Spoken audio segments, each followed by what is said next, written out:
We'll get the meeting started. If everybody will please stand up, we'll start with the Pledge of Allegiance. I pledge allegiance to the flag of the United States of America and to the republic for which it stands, one nation, under God, indivisible, with liberty and justice for all. All right. All right, we'll get the meeting called to order here. Please remember as we go through our meeting to remember our mission and vision statement as we make decisions. We have a quorum here. I see no hearing of delegates. So we need someone to make a motion to approve the agenda. So moved. Thanks, Jay. Do we have a second? Second the motion. Thanks, Tom. We have a motion and a second. All in favor say aye. Aye. Opposed? Agenda approved. We're going to roll right into communications to the board, and I believe we have our FFA students with us today. And Ms. Becker. Mr. Davis, Mr. Carter, and board, we thank you for allowing us to come and talk to you about our trip to National Convention. It was a whirlwind 3 days. We had a great time. We had 7 students attend. We left on October 28th, so if you're keeping track, that was my birthday. And so it was a great time. We traveled out with Storm Lake and Remsen St. Mary's, North Iowa, and North Union, and we were out there 3 days, and we got back just about 5:15 on Friday evening. So I'm going to let my officers and members kind of introduce themselves and talk about what they did throughout the week in Indianapolis. Great. Who's starting? Is it working?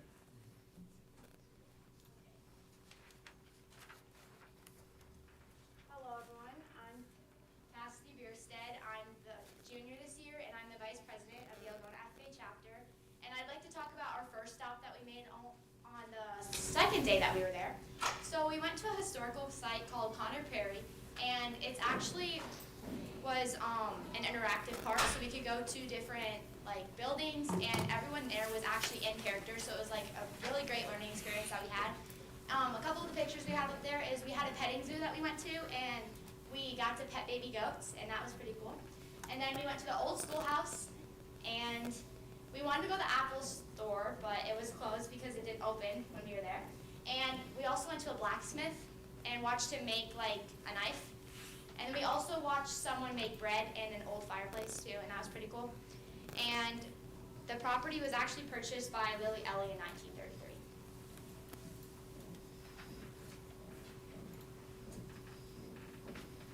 Hello, my name's Josephine Reynolds. I'm in 9th grade. This is my first year in FFA. Our next stop was the Monster Alpaca Farm. We stopped there on Wednesday, October 29th, and it was near Brownsburg, Illinois. Members learned care, feed, and management of alpacas, and even learning hands-on experiments. As you can see, I'm in the blue jacket.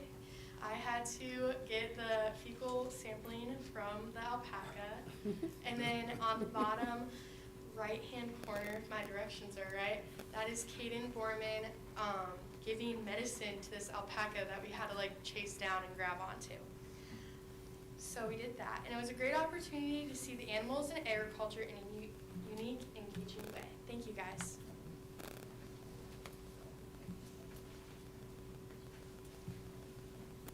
My name's Maggie Divis, and I'm in 9th grade, and it's my first year in FFA. And our next stop was the One Tree Hill Rodeo. And so the rodeo had lots of exciting events, and the acts were super entertaining. Some things we saw was saddle bronc riding, bareback bronc riding, bull riding, trick riding, and then there was this professional trick horse.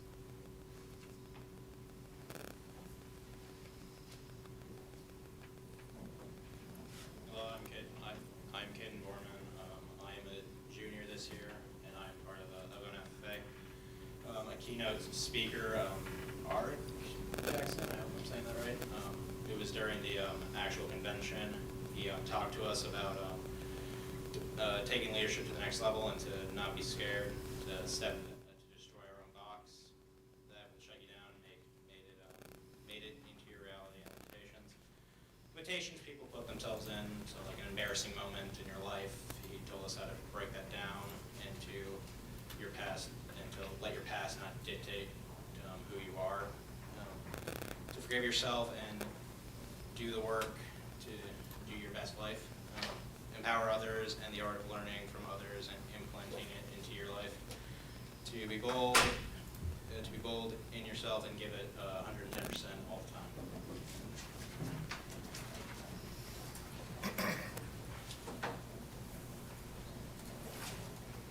Hello again. Next, we also had this amazing opportunity to get to meet Secretary Brooke Rollings, but first we listened to her at the first general session. After the keynote speaker, she came on, and she had a really, really good message. She was talking about like how to empower the next generation of egg leaders. She told us that we must be truthful at all times, and that farming is a great equalizer between many different types of people. She also wanted to ensure that food, feed, and fuel are like secure at all times because we kind of rely on those, and that FFA members are the future to lead and govern our like society.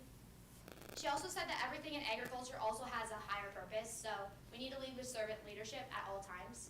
She also said that farmers feed and fuel our nation, so we need to set our values and also need to live through better days, through better ways, which is actually in our motto. And she also said it's not the title you hold, but it's the difference you make in your community, your school, anywhere that you are a leader in. You can always be a leader no matter what. She also made a reference to Christ as an example of like the perfect servant leader, and that it's time for the next generation to tell the story of agriculture on our own moral truths. Thank you. I am back. In the next picture you see up there, we got to actually meet and talk to Senator Rollins. She was very nice to us. She took a picture with us. During the second session, we had an incredible opportunity. Thanks to Mrs. Becker's brother that very well coordinated it for us. We got to meet her. She was really nice, like I said. She shook all of our hands and talked to all of us and asked all of our names and where we're from. So.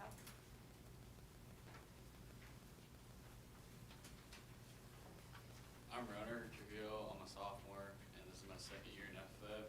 I'm talking about how we went to supper at the spaghetti factory. The walk there was pretty cold. A lot of Becker was walking pretty fast. So we couldn't really keep up. We dressed in our official dresses. Well, not that picture on the left, but before we did, it was pretty cool. So everyone knew we were from Iowa. Our waiter was like, we tipped him like $40. The food, okay. The ice cream was pretty good actually. So I thought it was pretty cool.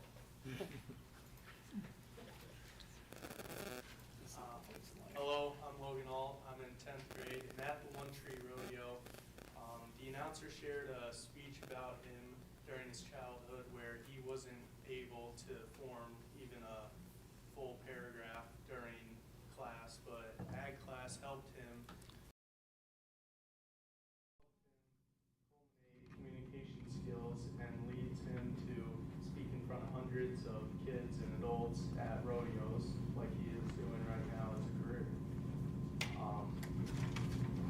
At the convention, we attended a contest about ag issues and precipitations. In this contest, FFA members had to present and research about a given topic. They were allowed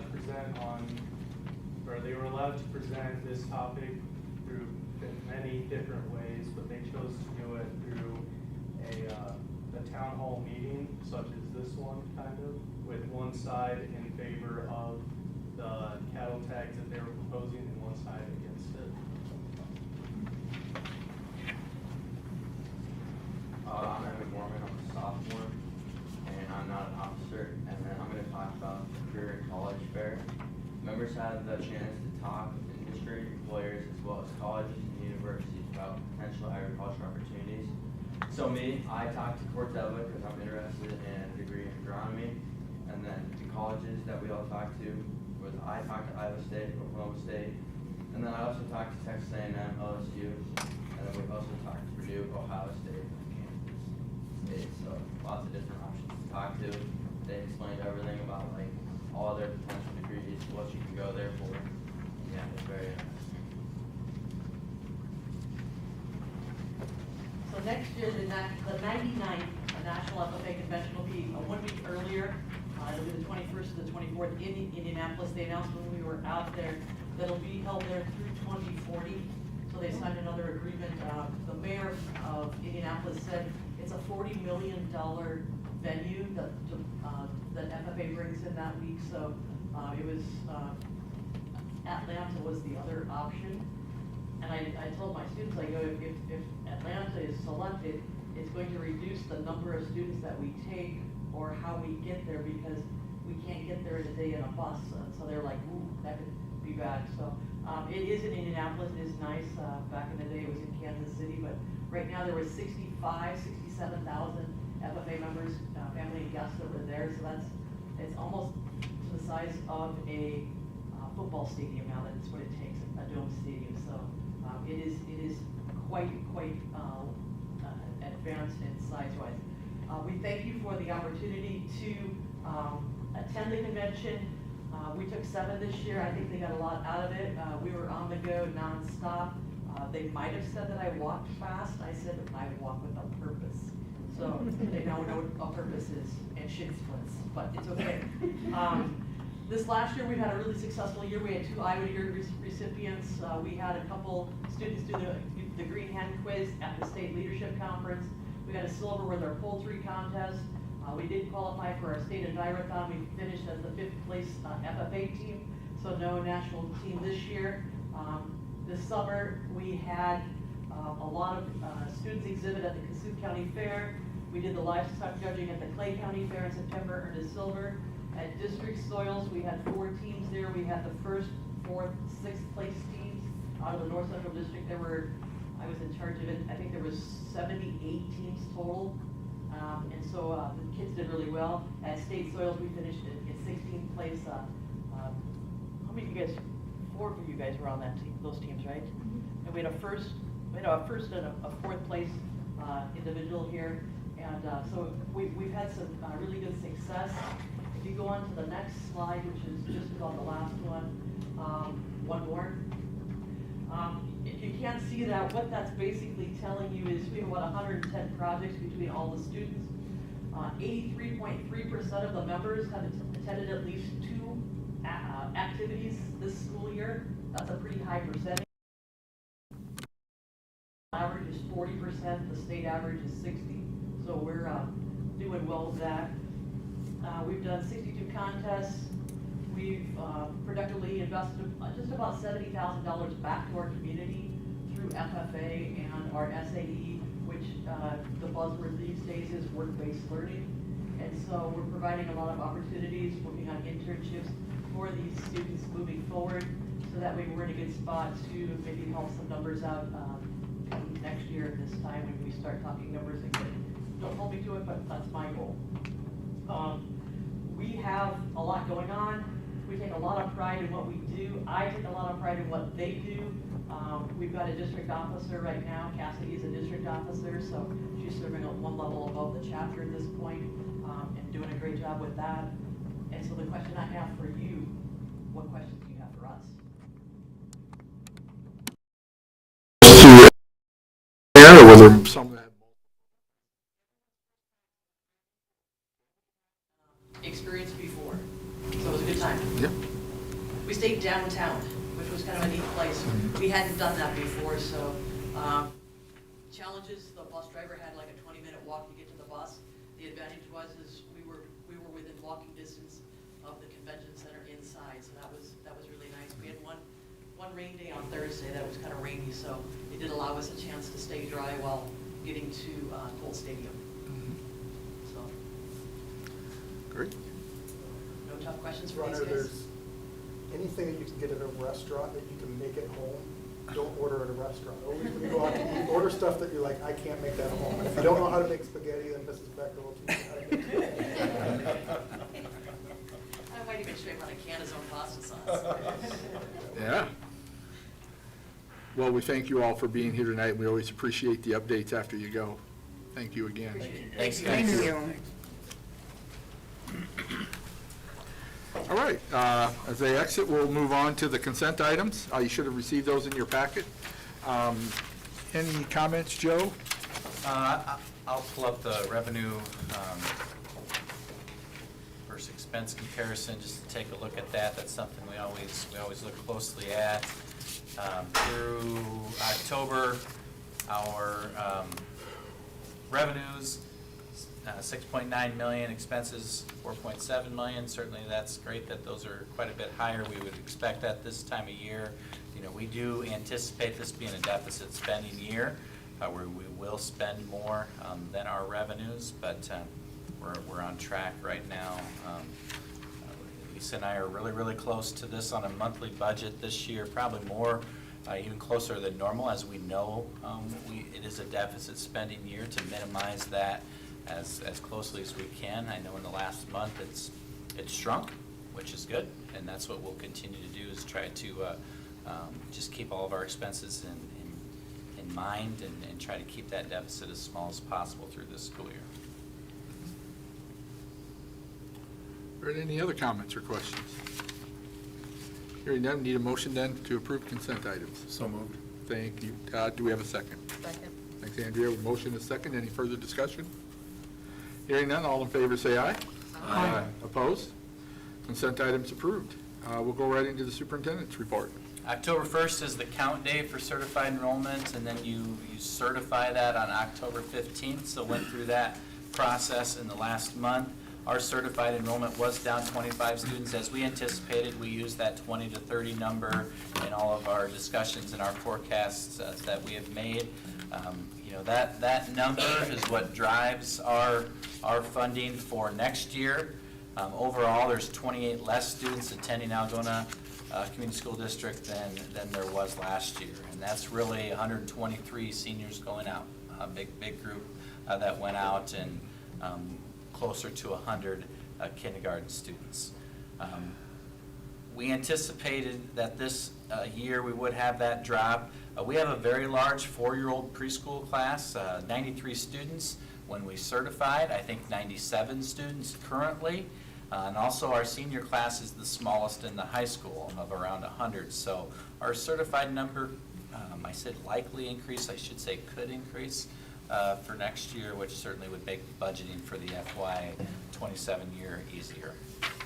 Part of the certified enrollment is educational savings accounts. There's 337 resident students who attend a private school and receive an educational savings account. Last year, any student enrolled in a public school the previous year, or who attended a non-public and whose family had a household income of 400% of the poverty rate, was eligible. This year there are no guidelines. Anyone who attends a non-public is eligible. So that you'll see that our number increased from 247 resident students receiving an SSA to this year 337 students receiving an ESA, because everyone is eligible to receive those. We receive categorical funding for these students, estimated at $1,200 per student. That's TSS funding, TLC funding, professional development funding.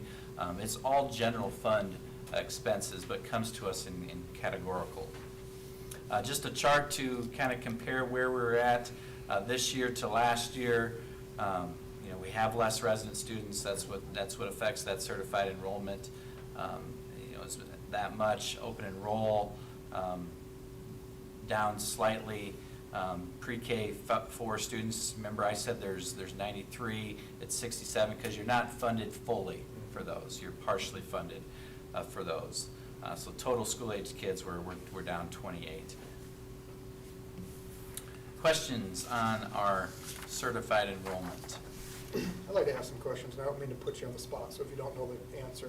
Yep. Just, so, because the educational savings accounts are new, and there's maybe some controversy surrounding it, so just questions for my knowledge. So that money is state money. It's not necessarily costing the district anything for those people that use that money for private schools. It's just money that we wouldn't get if those kids attended to our school, correct? The loss would be in money that we would get if they attended our schools. However, we don't feel there's a lot of students that. We haven't seen a lot right. of loss from that. It was probably Right. people that are going. Correct. Likely Garrigan in our community. Yep. Would you say? Yep. I've heard some in like the governor's race and things, and people will make it. I don't understand it. This is why I'm asking. You know, people that maybe aren't in favor of that because they'd like to see more money go to public schools, and maybe think that that's taking it out of the education fund. I heard one person say, well, it costs $22,000 a year on average to educate a kid in public school, or, you know, thereabouts. Is that? The number would be 13,000. We just, I met with So, legislators. Just, I'm sorry, I don't mean to interrupt, and I want to hear your answer, but we get per student 76, 76 somewhere around per- there. per student. 79. So when you say it costs $13,000 to educate a student based on our budget, where is that gap coming from, that Yep. other $6,000? Some of that would be that categoricals that I just talked about, you know, TSS dollars, which are. Transportation dollars? Transportation would be in there. Which is not based on enrollment? No, transportation would be based on, you know, mileage and how many kids we're transporting. So for a district like us, we get more in transportation equity. So there's a state average for what you spend. If you spend over that, they close that gap with transportation equity. So we get significant transportation equity dollars. Other per pupil dollars, professional development is a per pupil dollar. Sales tax is a per pupil dollar.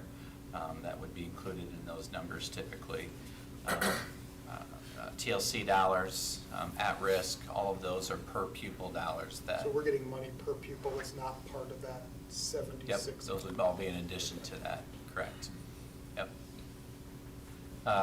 On Friday, I met with two of our legislators, Representative Wills and Senator Rowley. We talked about a lot about state funding.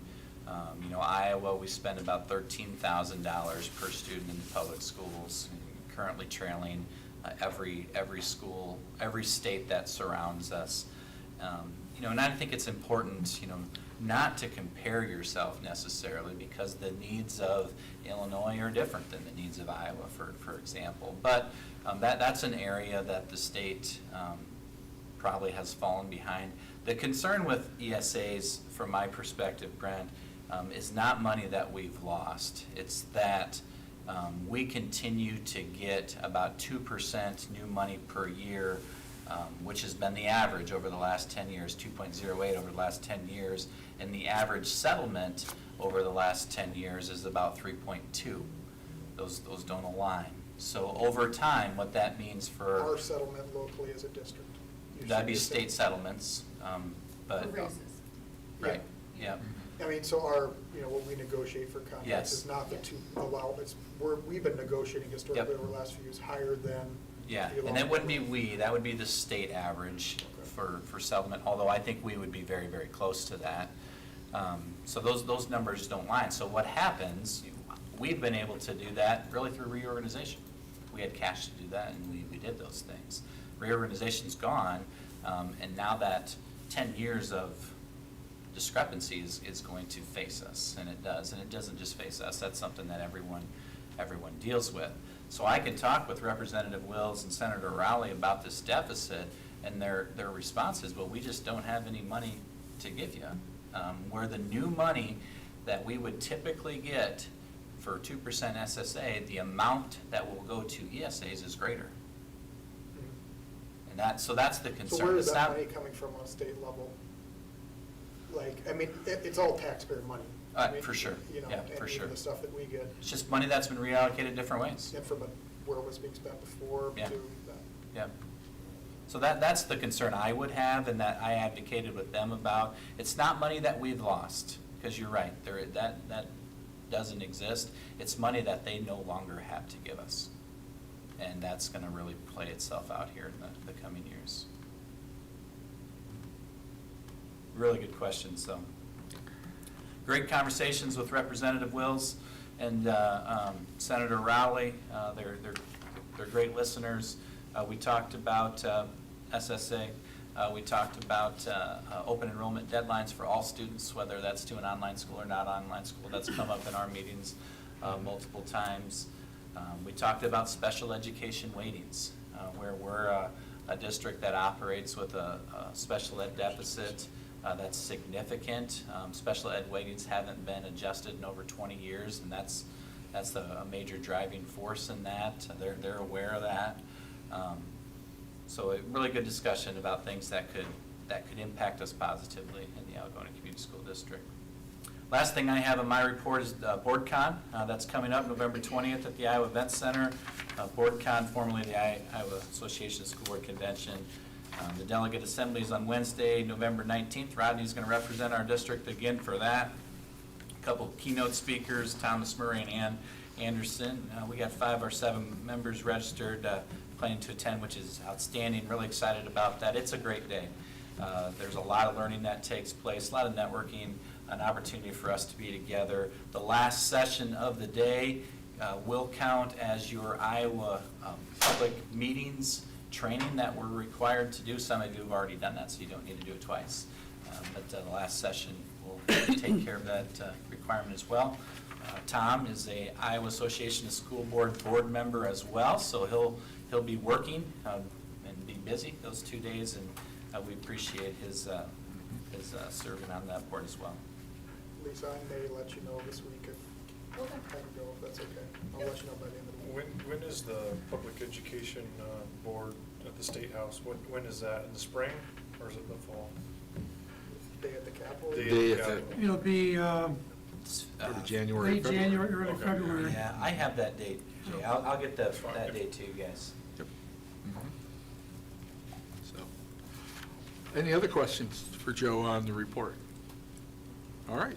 Hearing none then, we'll move on to our administrative report. I believe we have the middle school with us tonight. Mr. Roder and Mr. Week are going to provide some updates on the BART pantry as well as some specific middle school data and goals. So I have the easier part here. I'm going to kind of introduce some stuff, and I get to do a little bit of bragging. So that's more fun. You can go to the next one. So I'm going to talk about our scores and the test scores and how that all worked out for us. Our overall performance at the middle school is considered acceptable, and you'll see that that does include a category drop. If you look at the bottom where it says commendable, that percentage, 60.95 to 69.59, is the commendable range. We're at 67.79. We're actually on the higher end of the commendable range. We're actually only about 10 points lower away from being high performing. The issue is that we are targeted with our students with disabilities. Their growth, and we're going to talk about it in just a second, made it so that we are targeted. And Mr. Roder, when he gets up here, he's going to talk about our plan for how we're going to help our students that are struggling in that area. The next slide will be a lot of numbers at you and hard to read as well. I'll talk about a few of them here. One thing I want you to know is that anywhere that there's green, that means that it's above the state average. Anywhere that it's red would be lower than the state average. Shout out to Janie. I believe this is a Janie document that she makes for us, and it really helps us understand our scores better, and so we thought we'd bring it to you as well. One thing you'll notice is that we are above the state average in proficiency in ELA, math, and science, as well as our growth in those areas as well. You can see that dark band in the middle is the proficiency, and as you go from left to right, it talks about different groups within that. And you'll see that we are above the state average in proficiency for every single one of those topics in every single one of our groups, except for our Hispanic population for mathematics. But when you look in the white bands below those gray bands, you can see our growth in mathematics for that group of kids is a 67 when the state average is a 47. So we feel like even in that, where we're not quite at state average, we're doing good things, and we feel like in time when we grow like that, we'll be able to get there. The part where we're targeted is for our growth for our IEP students. And specifically, we believe it's for mathematics, because you can see that our growth is off. We're at 25% for mathematics for our IEP students. The state average is 41. For ELA, our growth is 39, and the state average is 43. There's a lot of reasons why that could be, and we're gonna like I said, Mr. Roder's gonna talk about our plan for how to improve that. It is the only spot where we're off of the state average for growth. And we are still above the state average for proficiency for those groups as well. Honestly, there's a little bit of an anomaly, and Now we're back a little bit, but we have plans for how we plan on growing in there. The thing that we might be most proud about is our chronic absenteeism. You can see that our chronic absenteeism rate is just over 9%, and the state average is over 15%. And that was something that we've really worked hard to tackle, and you know, our attendance growth is actually better as well. So we feel great about where we're at academically and attendance-wise, and we think that we've got good stuff in the works for how we can be even better, because we have been pushing to be high-performing for years now, and we want it. So we're still after it, but it's work, you know. Once the work is done, then there's more work to do. So we're on it. We like where we're at. We like where we're headed. It's just getting there. Do you have any questions for me about the data before Mr. Roder takes over here? He's got a lot more to talk about than I do, so he's got the hard job for sure. Thank you. Thanks, Mr. Weeks. All right, as Mr. Weeks said, the area we're targeted is in students with disabilities. We met in October with our leadership team. Janie joined us as well. We completed the SAMI. It's an acronym, I gave you what it means. But it's really just where you're going to evaluate yourself, looking at what you're doing, the practices you're using, and how can you be better. One of the things we came out of that, and this is actually something we've wanted to do for the last couple of years, was to form a special education PLC group to start looking at what we're doing in special education.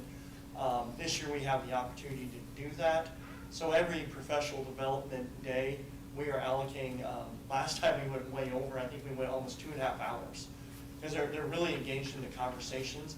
But we're meeting every month when we have PD days, and like this week or month, we're identifying an afternoon to meet to have these conversations. They're really focused on, from the SAMI, we're really focused on the communication between special education teachers and gen ed teachers. Every IEP meeting you ever attend has a section that talks about when the gen ed teachers and the special ed teachers get together and communicate. And we're putting a lot of focus on that because we want to go past the general conversations that take place in the hallway, where they're really focused academic conversations that are taking place with a clear purpose, which is that student. So there's 3 main goals we came up with. And I'm just going to give you some highlights. These are the actual goals. We worked out with Janie. Janie will be putting them into, I will be officially, but she's doing it for me, putting them into CASA. I'm going to give you some highlights from each one of them. Like goal number 1, some of the highlights are it's continuing to develop and align our classroom practices to support all our students, but specifically those on IEP, so we get that growth we're looking for. And the other side of that is to ensure time, as I shared, that's for special education teachers and gen ed teachers to collaborate, to meet and discuss the needs of their students in the general education setting. We spend a lot of time talking about our special ed students when they're in SDI and special education services, but what is taking place in the classroom? We feel that's where the team atmosphere, the team approach is going to make the difference. Goal number 2, identifying interventions that meet the needs of all our students, but specifically IEP students, identifying the gaps, but then also identifying screening tools and then the interventions. We've worked with Janie. She has an intervention bank that we're going to be utilizing beyond what we're doing right now. How can we better serve these students with resources that we have? The other part of that is we're also looking at beginning to identify what's that tier 3 student. MTSS has tier 1, which is your general education, tier 2, which are those below, and then tier 3 is that, I always use terms like that 1% that it's just not working for. What's next for them?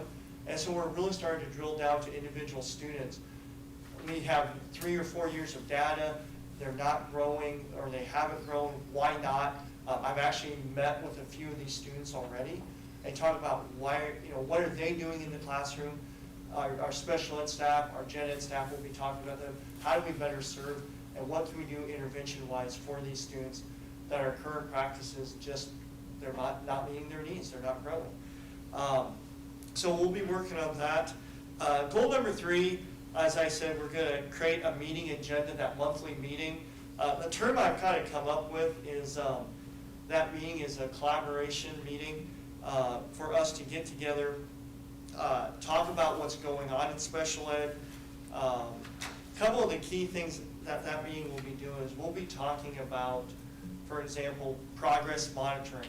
Are we doing it correctly so we're getting consistent data back, not the yo-yo effect? Goal writing amendments for those goals when things are achieved. Communication between gen ed and special ed teachers. Creating identified time for that to happen. Also creating a time for our special education teachers to go in and observe their students in the gen ed classroom to see what's working, what's not working in that. Is the instruction taking place, meeting the goals listed out in the IEP to better serve our students? It's a whole approach. It's not just targeting one thing. We're trying to get to each level. Make sure the instruction's being delivered with the accommodations that are supposed to be delivered with, things like that. So, for example, our next meeting, we're going to be reviewing tests. We're going to have each special ed teacher bring multiple examples of tests, the accommodations, and we're going to review those. Do they meet the goals and the accommodations in that student's IEP? So we can get better feedback. So that's our goals. I also want to take a few moments just to, last year we presented on our BARC food pantry. It was just starting out. If I remember correctly, we hadn't even did our soft rollout yet. We are in full swing right now. So I thought I'd present some October numbers for you. These are actually a little bit lower than the previous month, but we assisted 91 households, 314 adults, and 114 students. That includes, does not include children that are under the age. We have a number of families with younger children that are not enrolled in school yet, so that number is actually a little bit higher, but those are 114 students. So those numbers are growing. We just added, last Thursday, we added 2 households, 4 adults, and 6 kids that were new, that first time attending the BARC pantry. Joe, if you want to go to the next slide. We are open weekly from Tuesday and Thursdays from 3:45 to 4:45. If you go out there on Tuesday, that's the day we get our delivery, and it's nothing to see 18, 19 people lined up waiting to come in and utilize that food pantry. So a lot of new faces, but a lot of faces that we know they have children. It's really exciting to help those. One thing I did want to talk about, our community is absolutely amazing. I know we know that as a school. We've seen the donations and the support that our school has. We've had 25 organizations and individuals that have supported the BARC food pantry either through volunteering or financial donations. We have been able to put in AC in that building, so now we can store fruits, bread, things like that, even during the summer when it's so hot and humid. Community Health is partnering with us. They run it on Thursday nights, so it takes some of the load off. Crystal running it every day. They've got flyers up. I know in the hospital, I was just at the hospital a few weeks ago with my son, and hanging up in the doctor's office was a food pantry sign. And that was Community Health getting that information out.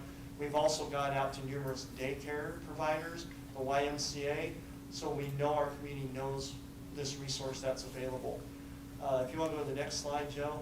I just created this just to show you the vast number of supporters that we have. From the Wesley Post Office, Chemda, Snap-on, the local union there at Snap-on, Dollar General, Hy-Vee, Fairway, Chemda, I think I said Chemda's, Boy Scouts, Girl Scouts. Girl Scouts donated cookies. And that was really, really something nice for the kids that were coming in. We do try to limit sometimes what we allow because our resources are limited. So we very heavily tailor towards families with kids. But every time a kid walks in, they get a fruit snack, a healthy fruit snack, just things like that. Really trying to make it a great place for our community to come in and get help if they need it. So, I believe, the other final thing I had, I don't need to do this very often because usually the board meeting seems to be after Veterans Day. We put on, our middle school students put on a Veterans Day program. That will be tomorrow at 9:30. I looked at, I think I've been working as an admin in education at the high school setting for 25 years. There is no program that I've ever been involved in that compares to what our middle school students do. So if you're free tomorrow, come and join us for that program. We're doing something, I'm really excited. Never done it before here. And we're going to do something a little special tomorrow. It's a surprise, so I can't tell you. But if it doesn't move your heart tomorrow doing that program, I don't know what will. So really, really excited. That's going to impact our students here. So please, if you're free, join us for that program. Can't tell you that. And there's a reason why. If you come tomorrow, you'll know why. Because I don't know, I doubt that our students are watching right now, but it's going to directly involve a student of ours that it's a surprise. So it's not publicly announced. They'll be joining us from a very unique location. How's that? So very, very excited for that. So if you're free, come on over. I know Mr. Carter has attended. It is an amazing event they put on. So. Thanks, James. Thank you. Yep, thank you, and thank you for all the work and focus you have on this. Any questions? All right. All right. All right, we'll move on then to our business of the night. We'll start with the old business, second reading of board policies. So the second reading, we have some of the 300 series, and then some updated changes due to legislation. In all of these, our language changes do not change policy, just small language changes to update to the Iowa Association of School Board recommendation. All right, any questions? If not, need a motion to approve the second reading of board policies. Make a motion to approve second reading board policies. Thank you, Tom. Do we have a second? I'll second. Thanks, Lanny. With motion and second, any further discussion? Hearing none, all in favor say aye. Aye. Aye. Opposed? Policies approved. Move on to new business then, and some first readings of board policies. Yep, we have some new first readings, no action tonight in the 200 series involving special meetings and public complaints. These are things that we have updated recently with some legislative changes, so there's no changes that will be recommended for these. We also have some annual reviews of our parent and family engagement policies and regulations. And again, no policy changes through any of these. So our second reading for these policies will be next month in December. Our first readings in December next month are a little different. They are all legislative changes, catching up on all those, which there's a number of those that we need to get started on. So our first reading will be a little bit different next month. Okay. Please take a look at those, and we'll look over them again next month. Moving on with new business, approve the storage lease agreement for the bus barn. We recently received our bus barn lease from the Cassuth County Fair Association. Our lease agreement is for $28,000. It was $25,000 last year. We used Pepple Save funds to pay for this rental and lease in this amount. Even with that increase, this is a very good deal for us, and provides the space that we need for our buses. We sold a number of older buses that weren't being used at all this summer, so we gained back some space that we needed. So I recommend the approval of this rental for the payment to the bus barn. When's the last time does it increase regularly, or? It did for a long time. No, it didn't for a long time at all. They've had some changeover that they're a lot better at it. We've been in some years where we didn't receive it timely. So it went up last year to this year, but it hasn't been an annual increase. It's cheaper than building a barn. Yep. Yeah, no, I agree 100%. And I think it's a good deal, so I'll motion to approve. Thanks, Brent. Do we have a second? I'll second. Thanks, Todd. Do we have a motion and a second? Any further questions or discussion? It's a win-win. I think it helps out the fair, which is important for our town too. So. Yeah, without a doubt. Yep, sure does. All right, all in favor say aye. Aye. Opposed? Storage lease agreement approved. We're looking at a resolution for depositories. Yep. Annually, we must approve a resolution for depositories noting the balance limit at each bank.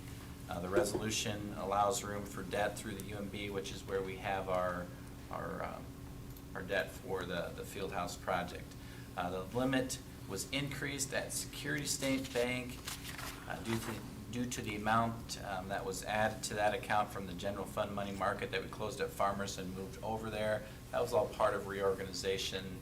The Laverne Community School District had always had money at Security State Bank, and we wanted to maintain those dollars there.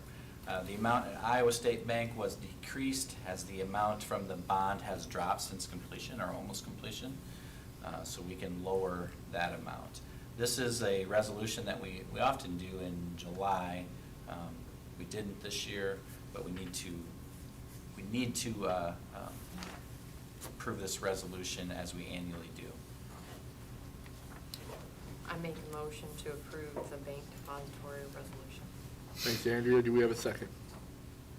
Second the motion. Thanks, Tom. Is there any further discussion or questions? Do I need to name all the banks?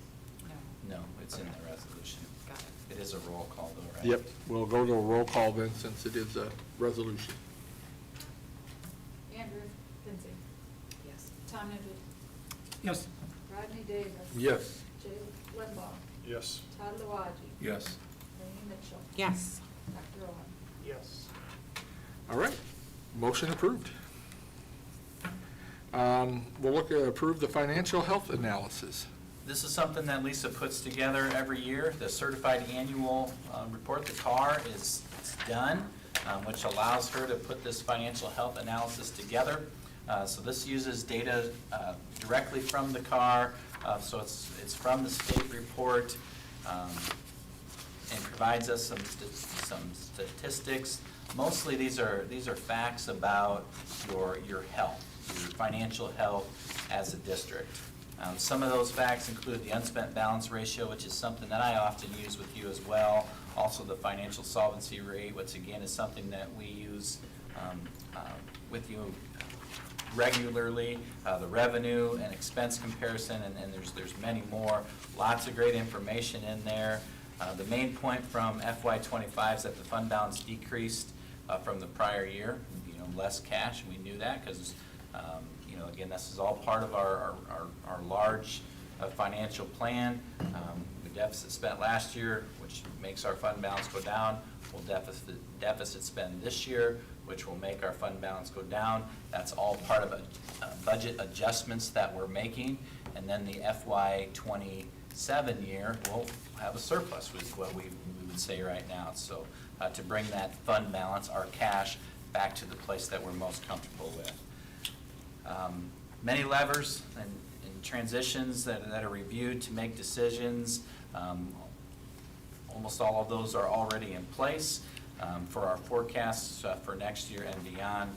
This report's just one tool that we use to kind of look at trends and look at and prepare for the future. A couple of indicators of financial health. The financial solvency, which is on page 7, 13.59% is what our financial solvency is, recommended to be 5 to 15, so we're in a great place there. Days net cash ratio on page 10 is 79 days. That's recommended to be 90. We'll need to increase our cash reserve levy to resolve that issue, and that'll be part of our budgeting process for next year. Unspent balance, which is on page 11. Remember, unspent balance is not cash. That's more like authority, kind of like a credit card. That is 25.78%, recommended to be 15 to 25%. Lots of great information. If you have questions in that, let us know, but I do recommend your approval of this financial health analysis. Well, I thank you, Lisa, for all the work. It's good to look at this and see that we are. Excellent. Yeah. Great job. Make a motion to approve the financial health analysis? Yep, thanks, Todd. Do we have a second? I'll second that. Thanks, Lana. We have a motion and a second. Any further discussion or questions? Hearing none, all in favor say aye. Aye. Opposed? Financial health analysis approved. Is our insurance fund back where you would like it to be? It's in a good place. It's been really healthy for number of years. We're taking a little bit out of it right now. We thought we would this year. We thought We thought our insurance side fund would go down. You know, that 2 million number is where we've been for quite a while. We did not increase rates, because we didn't need to. But we thought that move would bring it down, not to an unhealthy level, but just to a level that, you know, we may need to look at some type of, you know, adjustment next year. So, to answer your question, Jay, it's in a really good place. We're very comfortable with where it's at and its trends. Okay. We meet with our insurance people 24th, so that's kind of our first renewal meeting, so they'll give us an idea kind of where we're at. We aren't expecting great news from that meeting, but we'll find out for sure on the 24th. All right. Looking at approval sale process of a Pontiac Solstice. If you remember back, we were gifted a red convertible Pontiac Solstice when a gentleman in the community passed away late last school year. I've been working with the daughter. They have signed the vehicle over to us. It was their wishes that when the district sells the car, then the money will be given back to our music programs. So this is just an approval of the process, which will be, it's really a simple process that people can place a bid and it would be approved if appropriate. So it's not a first come, first sale, it's not a high bid, it's just, you know, best appropriate bid will be approved in our process. A motion to approve. Thanks, Brent. Do we have- Was Jay second? Okay. Any further discussion or questions? We thank him for the donation. Yes. Very much so. All right, all in favor, say aye. Aye. Opposed? Sale process approved. Open enrollment, Yep, and then none, okay. The memo of understanding agreement with Northwestern College. MOU with Northwestern College requesting possible placements of teaching candidates within our education program. Something we do with many colleges throughout the year. We approve these with Morningside College, with Buena Vista University, with the University of Northern Iowa. Northwestern College is one that we've recently approved in the past few years. So recommend the MOU with Northwestern College. Make a motion to approve. Lanny, was it? All right, who's second? Todd? I'll second, All right. Motion and a second, any discussion? Hearing none, all in favor, say aye. Aye. Opposed? Agreement approved. No Looking at, resignations. what's that? No resignations. Yep, no resignations, I see there. Contracts. New contracts, Tanuki Middle School Girls Wrestling Coach. Great to have Coach Yee back around in the building. Tyler Kraft, Middle School Boys Wrestling Coach. Michelle Penning, Winter Cheer Coach for basketball. Courtney Stroman, Girls Middle School Wrestling during maternity leave for one of our coaches. And Brent Owen, Volunteer Middle School Girls Wrestling Coach. Need a motion for approval. So moved. Thanks, Andrea. Who has a second? I'll second. Thanks, Todd. We have a motion and a second. Any discussion? Hearing none, all in favor say aye. Aye. Opposed? Any abstaining? Okay. Contracts approved. Looking at adjournment next. I'll second it. All right, we are adjourned. Thank you both. Thanks, everyone, for tonight. Should have voted nay on Brent. If you're down there Wednesday night, let's try to get together. Joe, Did when we he calculate our abstain from unspent that? balance, do we, I'm gonna say this right, compared to our actual expenses